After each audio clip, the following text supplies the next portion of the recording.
Thank you for that very kind introduction.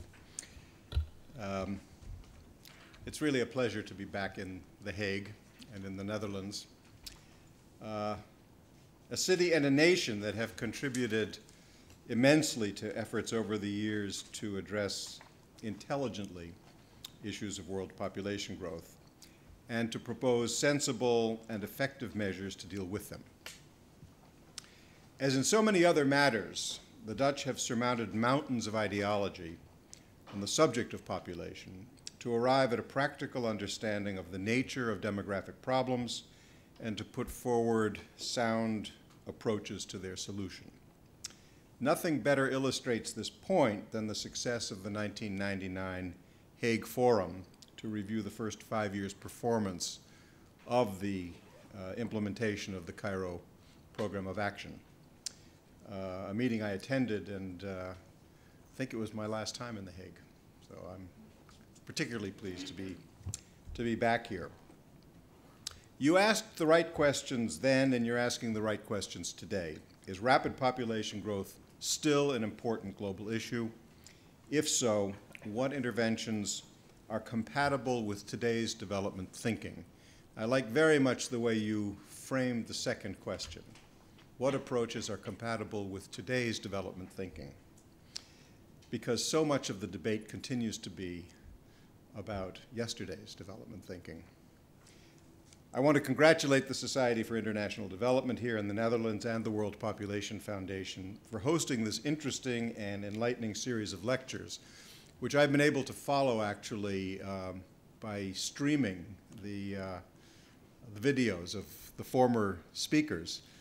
And I know how excellent they've been. You made wonderful choices in the people you invited before me, and I only hope you can I can justify your decision to invite me to join that distinguished group. For those of you who have managed to attend all of the previous ones, you're probably surprised not to see a screen with PowerPoint, because I think you've been inundated with data. And I'm not going to do that. It seemed to me that the purpose of inviting me to come last was in some ways to try to tie this together more in a policy than in an analytic sense. And so that's what I'm going to try to do. Let's go over a little bit of background at the risk of boring some of you or going over ground that's very familiar. I think for all of us to get to where I want to go, it's important to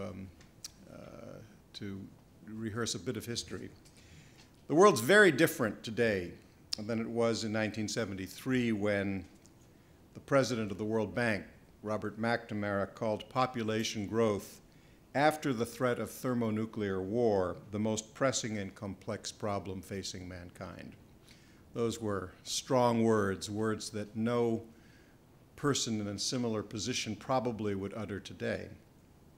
McNamara was reflecting the liberal development consensus of that time, the consensus upon which a very large cooperative effort among industrialized countries was undertaken to export throughout the developing world a commitment to reducing high fertility rates, primarily through family planning programs. Most development economists of that era, which lasted from the 1950s until the mid-1980s, concurred with the view that rapid population growth represented a serious barrier to economic growth. This view had its origins, I suppose, in the writings of Reverend Malthus over a century and a half earlier, but its modern manifestation was most famously set forth in a 1958 book by Ansley Cole and Edgar Hoover entitled Population Growth and Economic Development in Low-Income Countries.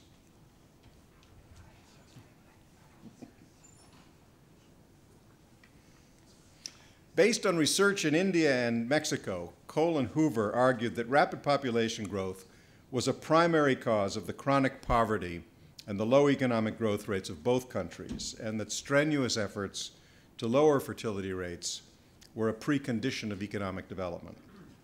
This view quickly gained favor among much of the political leadership in the West, as well as political elites in many parts of the developing world, particularly Asia. The population crisis consensus, as it might be called, was not restricted to concern about economic development.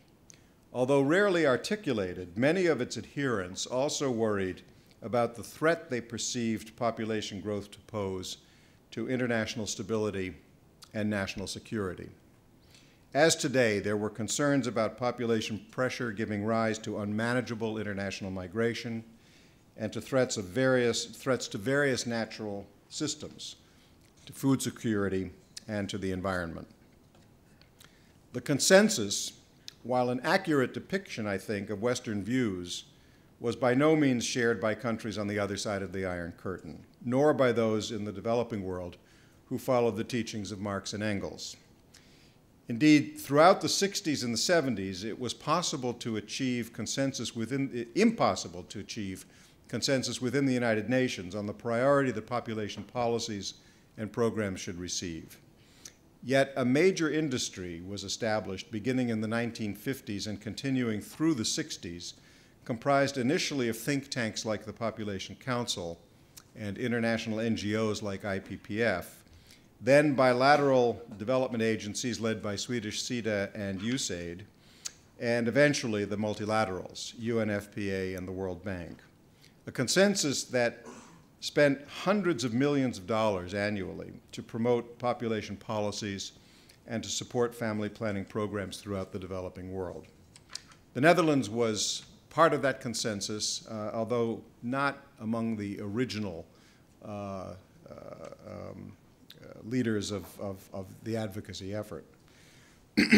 International population conferences began to be convened in the 1950s in Tehran, 1960s in Rome, culminating in the series of 3 UN-sponsored global political meetings that ran from Bucharest through Mexico City to Cairo. In the decade between the Bucharest Conference in 1974 and the Mexico City Conference in 1984, I think something like a consensus emerged on the urgency of the population problem on a worldwide basis, and the appropriateness of the family planning program response to that problem, or crisis, as it was usually seen. But I would argue that the global population crisis consensus began to disintegrate in the mid-1980s as the result of 2 major interrelated factors.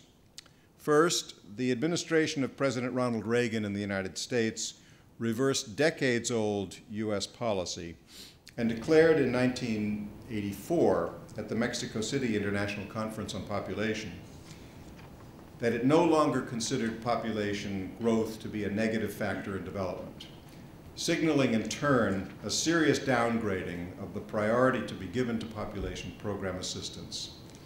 Given that the US was for many years the principal driver of the population crisis consensus and the main funder of the movement it inspired, this was a major blow. Second, we began to see by the mid and late 1980s significant declines in population growth rates in every major region of the world except sub-Saharan Africa. If there ever had been a case for a crisis mentality, many people began to feel by the end of the 80s that it had passed. Certainly in many of the countries that first responded to the crisis by mounting aggressive population policies, Korea,